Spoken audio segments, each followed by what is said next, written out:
our next speaker is Professor Irene Tracy, who's going to talk about discovery, research and brain health. She's, of course, President of FENS, the Federation of European Neuroscience Societies, and also the Vice-Chancellor of the University of Oxford. Good morning, everybody, and thank you so much, Juan, for the organisation of today and for everybody else that's been involved, and thank you for the introduction.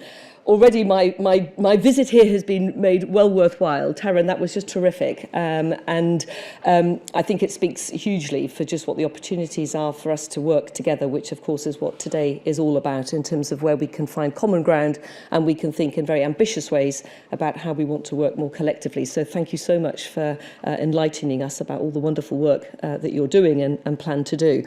I'm going to speak on behalf of FENS in my role as President of FENS, but as mentioned, I'm currently Vice-Chancellor or President of the University of Oxford, and I've spent part of my career as a pain neuroscientist, neuroimaging, running one of the clinical neuroscience departments in Oxford that combine neurology, anaesthetics, ophthalmology, and basic neuroscience. So what I'll speak about today on behalf of Tasha Asakawa, who's our the person who does all the work at FENS, the Executive Director, and some of our members here, is how FENS can play its part in this very important space, and in a way quite different angle to how you've been speaking, Taryn. So thinking about how as a federation we bring the people together who are doing the front line, more on the discovery side of research, less on the translation, if I had to sort of make generalisations, but not excluding, of course, that translational bit. But as I often say to the funders, you've got to have something to translate. So please do not forget the blue sky discovery research, because that's the pipeline.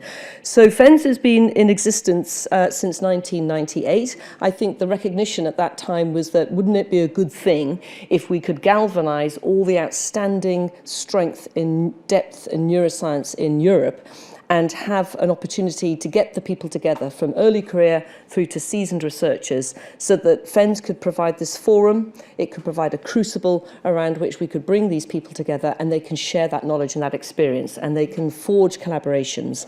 And there's various ways that as FENS has evolved, that challenge has been met. We now have 44 member societies across 33 different countries.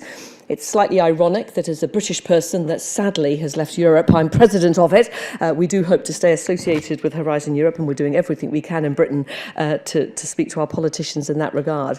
We have about 22,000 neuroscientists as part of our FENS community, and there are several areas just illustrated here that are the core bits of business that we try to do. We're not an organisation that has the jurisdiction over those member societies. We are there to serve those member societies and to create those opportunities, again, to train, to educate, to excite, and to provide, as I mentioned, that forum or that crucible to bring people together.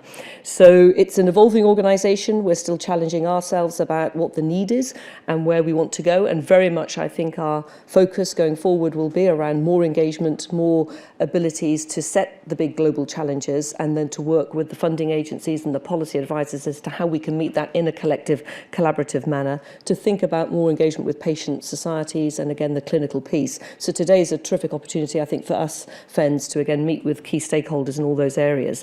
But our core sort of areas is the scientific meeting, so we obviously bring people together. That's probably the main important role that we play.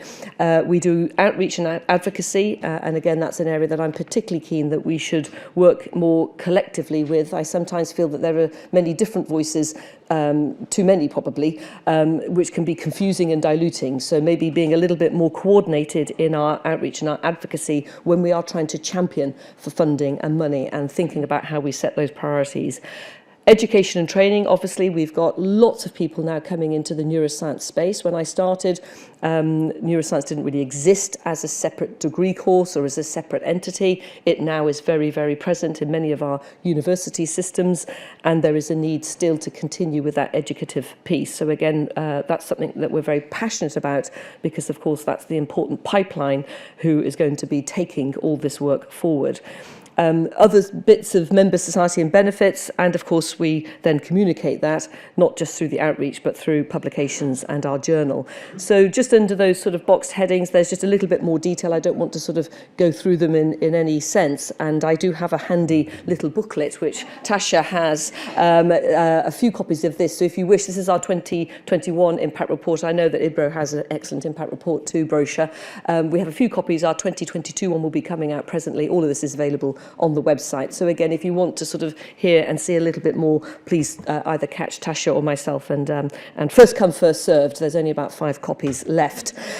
So we have these different areas, and as I say, probably for today, the important one that we want to express is our desire to work in a more collaborative way, to think about how, again, we can maybe be more coordinated in our advocacy and outreach, how we can think about prioritising what the key core challenges are, because we're not going to be able to address everything all at once. And I do know that certainly institutionally, thinking about the University of Oxford, you know, one has to be strategic and think about what's the big grand challenge that you're going to go after. So I think there's space too to work with our higher education systems and our big universities, the big research intensive universities, to again help them step up to the challenge and say that they might focus and prioritise certain areas, particularly around mental health, which of course is a very prevalent problem that we have in our young today, not least because of the impact of the pandemic, but just mental health being such a huge challenge in our youth. And we are living and breathing that in the university sector. So there's a real, I think, opportunity and appetite to work again with those stakeholders as part of our mission to again either do that advocacy piece or indeed to go fundraising for and to help put some more money towards these important areas. So again, for that discovery research, as a basic translational scientist, I'm a firm believer that you've got to have something to translate. And so therefore, in a climate where, of course, we want to meet the patient's needs, it's increasingly very tough and difficult, frankly, to make the case and to make sure that we are supporting that blue sky discovery piece. And I think that's, again, another area that we shouldn't lose sight of. And FENS has been very active in being a voice for the importance of that blue sky and discovery space. You've had a wonderful set of presentations, so I don't need to detail the enormity of the problem and the need, but let me just focus a little bit on that global efforts that are required. So although FENS is a European-based organisation, it doesn't exclude us, of course, working with IBRO on an international stage and our other partner organisations in Europe to, again, speak with one voice around where those challenges are. I do think that the technology piece is an area that I've seen particularly exciting, and again, that's something we will be thinking about in our next forum, which is again a shameless advertisement here for our biannual meeting that will be in Vienna, the beautiful city of Vienna, next June, where we hope to have 8,000 plus of our neuroscientists arriving and exchanging their ideas, really one of the core activities that FENS delivers on. But again, this provides the opportunity for us to think a little bit more collectively around where we might want to showcase some of the new excitement around the challenges of technology, its implementation in really novel solutions for particularly, say, mental health, where the old models just haven't worked, where we can be more creative about how we're monitoring patients more remotely so we can rethink how our health systems are being operated and run. There's lots of opportunities, I think, and again, what we hope to do in our forums is always be state-of-the-art, showcasing, presenting lectures, debates, panel discussions, forums, where we're taking on those new opportunities and we're thinking about them. And another big one is around ethics, as I often remind my cardiology friends who work on the other organs that are less interesting and less relevant, that the brain is special. It's not just special because, of course, it unfortunately has all these things that go wrong with it, and the spinal cord and the peripheral nervous system. We mustn't forget those bits too of the neuraxis. But the brain is special because it makes you who you are, and it fundamentally is the piece that makes societies the way they operate, and it makes the politics of our world the way they unravel. And understanding the brain in that context is hugely important. And often, as you know, as scientists, we're just driven by the curiosity and the excitement of the science. And then we suddenly realize, oh my goodness, we've let this sort of thing out the bag and we haven't really thought about the ethics.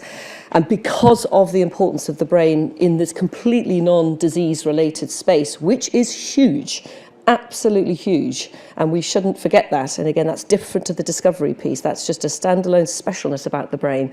There are some really challenging issues around the AI and the ethics piece of that, and the governance of that, and the regulation of that. So again, you know, one of the things that we hope to do, and I know that the other organisations are very active in this space too, is think about how can we have those discussions, how can we have them early enough such that we are training the right set of people who can take forward the thinking in an appropriate way and in a responsible way for our society. And so again, I just wanted to make that slight extra little point here. I know today is mostly focused around the more disease-based and neurology-based, but there is something very separate and different that we shouldn't lose sight of. And a lot of the challenges that we have in the world will be really centred around some of the governance issues around AI and some of the ethical issues. And I think that's a challenge for us to step up to and meet. So with that, I will hand over to the next speaker. Thank you very much again for the invitation.